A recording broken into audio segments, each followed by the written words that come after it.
이게 아마 지난해도 나왔던 얘기인데요. 세계 스마트 시티 기구 위고 관련돼서입니다.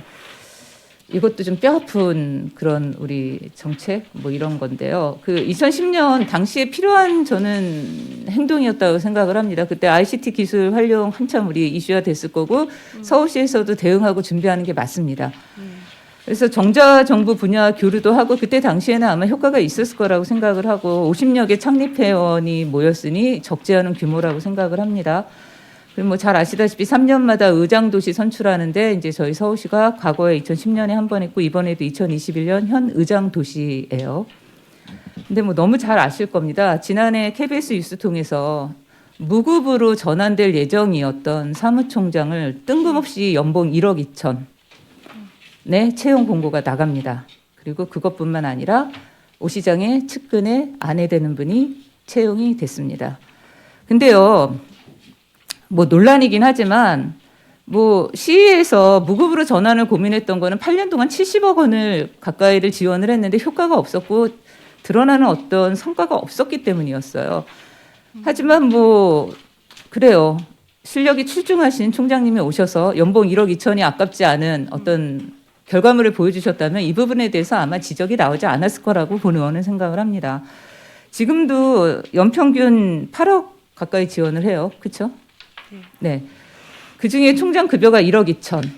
전체 예산의 15%가 단 한 사람의 급여인 게 과연 이게 정상적일까? 이런 생각을 솔직히 좀 하고요.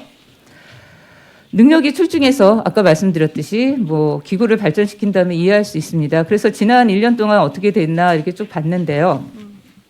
지난해 5월에 조례 개정된 거 아십니까? 성과 관리 및 감독 체계 강화하도록 조례를 바꿨어요. 그래서 이번에 21년과 22년 성과 자료 평가를 좀 저도 보려는데 우리 정책관님도 보셨나 모르겠습니다.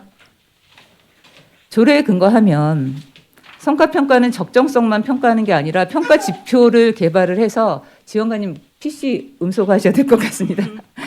평가 지표도 개발을 해서 기간 점수도 평가하고 총장 및 직원에 대한 평가도 해서 자료로 구비해서 저희한테 제출하셔야 돼요. 그런데 본의원이 아무리 뒤져도 이게 안 보입니다. 혹시 제가 놓친 거라면 가져다 주시면 될 것 같고요. 그리고 또 본의원이 요청한 자료 중에 299회 지난 임시 업무보고 자료도 있었어요. 그거를 왜 요구했냐면 당시 행감 조치 결과를 보면 향후 성과평가제를 연 2회를 운영하겠다고 답변한 내용이 있습니다. 그런데 조금 전에 말씀드렸듯이 공통요구 자료에 아무리 찾아도 없고 그저 올해 5월에 실시했다 이렇게만 되어 있으세요. 우리가 비록 의회가 대수가 바뀌고 위원회가 뭐 이쪽으로 옮기고 이런 과정이 있었지만 이렇게 임의를 수정하시는 건 바람직하지 않다라고 본의원은 얘기를 꼭 하고 싶습니다. 요거는 개선이 분명히 있어야 되고요. 하여튼 뭐 무급 예정이던 총장이 뭐 기관 전체 예산의 15%를 차지하고 있습니다. 뭐 측근이면 어때요? 능력 있으면은 저는 채용할 수 있다라고 생각합니다. 근데 이제 성과를 뭘 냈느냐를 이제 보는 건데 논란은 결국 능력이랑 실력으로 본인이 스스로 잠재시켜야 되는 거거든요. 자, 1년이 지났습니다. 그동안 총장님은 무엇을 하셨을까요?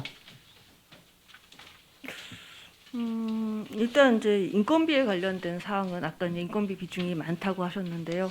이제 저희가 이제 지원하는 그러니까 예산 외에 이제 뭐 그 회비라든지 하는 이제 그런 부담하는 부분들이 있어서 다소 이제 그 인건비 전체가 이렇게 높아 보이는 걸로 이렇게 보이실 수 있고요. 인건비 안에 회비 납부하는 이런 게 뭐 업추비까지 다 포함돼서 보고했다는 얘기인가요?